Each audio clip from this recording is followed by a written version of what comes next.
to Radiant Life TV.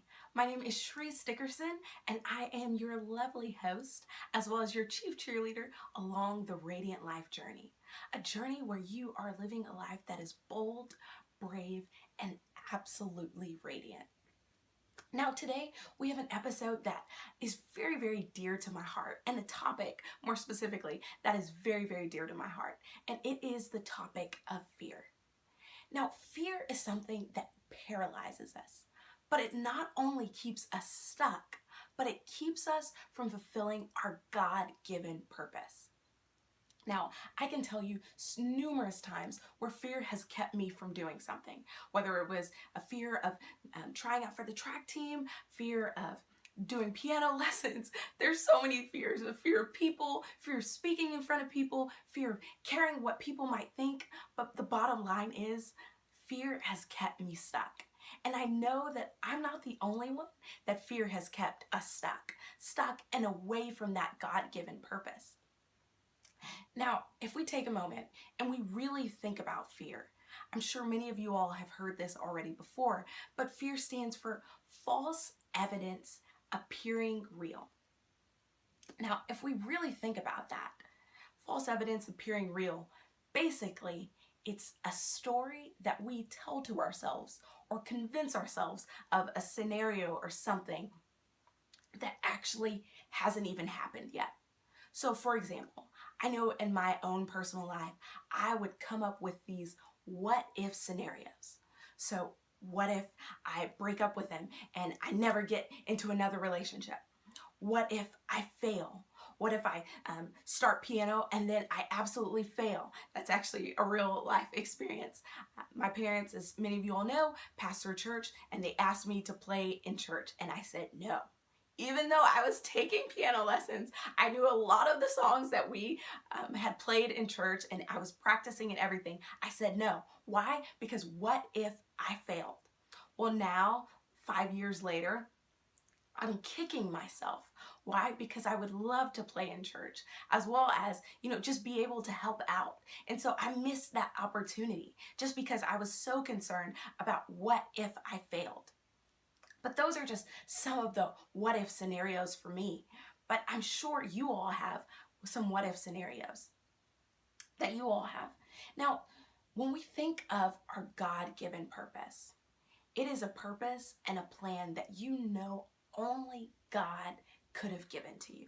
Something that makes the hairs on your neck stand up. Something that only the Almighty could have placed that on your heart. Because it's something so big that you couldn't achieve it in and of it yourself. So maybe it's something like going back to school, even though you really don't have the support or the finances to go back to school. Maybe it's starting a business and leaving the current position that you are in, that's comfortable, that is providing you good income.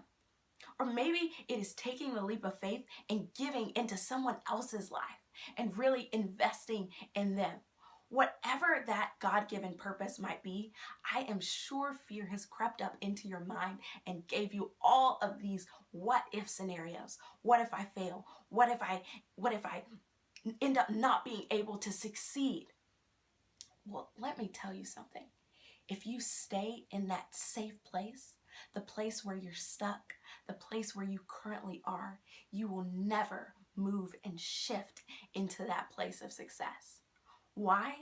Because that place of success is really just a place where you are fulfilling your God-given purpose. Because that, to me, is what it means to be successful, is to be in alignment with the purpose of God and where you are literally colliding with your destiny.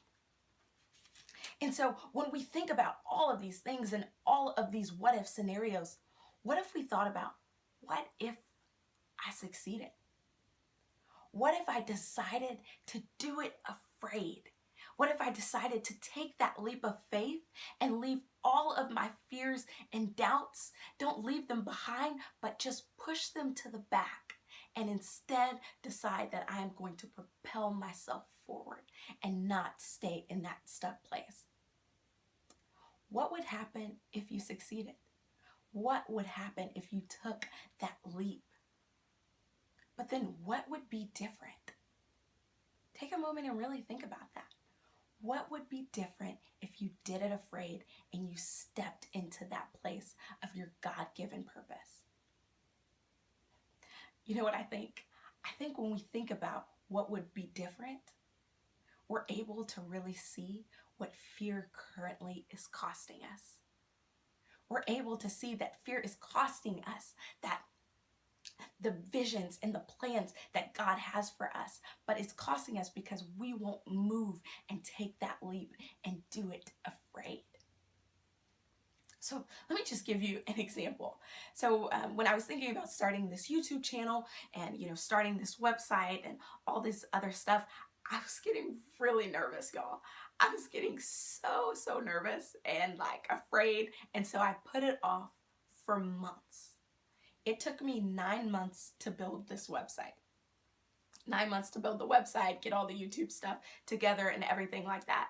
Not because it needed to take me 9 months, but because I was just afraid. I was just afraid, and I was like talking myself out of it. I know we think that the longer we take to really think things over or think our fears over, that the fear will like subside. But that's not true. Inactivity only breeds more fear, which means your fear only gets greater with the longer amount of time that you wait. So finally, I just decided, you know what? I am going to jump out there and I'm just going to put it out there. And when I did, so many people started reaching out to me and telling me how they were blessed by the things on my website, how they were blessed by my videos and things like that. Do you know what, you all? When you step into your God-given purpose, it's not only for you, but it is for others. So when we stay stuck in fear, who's depending on us?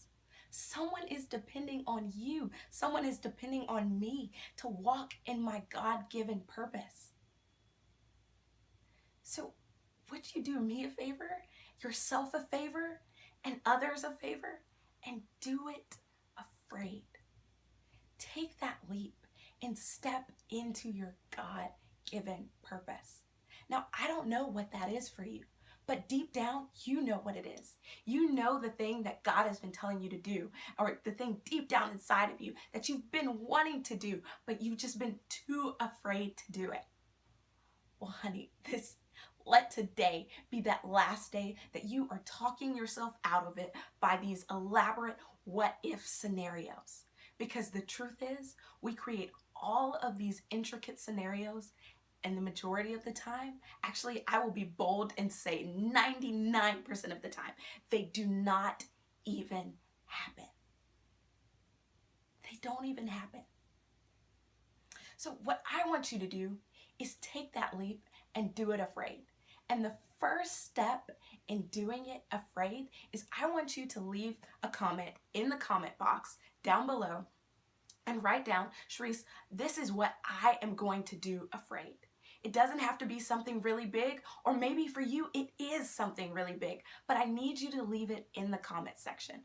Why do I need you to leave it in the comment section? Because like I mentioned earlier, when we don't act, inactivity only makes our fear grow larger. And so what you are doing by placing a comment in the comment section is you are saying, I am doing it afraid, and this is the very first step. So don't forget, you already have what it takes to do it. You already have everything on the inside of you. God has already equipped you with a plan and the purpose. All you have to do is decide that you are going to take the first step and do it afraid. I look forward to reading all of the comments in the comments below, and I'm even going to leave a comment. Feel free to interact with those others who are in the comment section and not only say what you're doing afraid, but also a time when you did something afraid and you were successful, because that will only encourage those around you. Because remember, walking in your God-given purpose isn't just for you, but it's to support others around you. You can do this. You can be bold, you can be brave, you can be absolutely radiant. Now, your God-given radiant life is not just for you, but it is to light up the path of everyone you walk by. You've got this. You can do it. Do it afraid. I look forward to seeing you in the comments section below. Bye.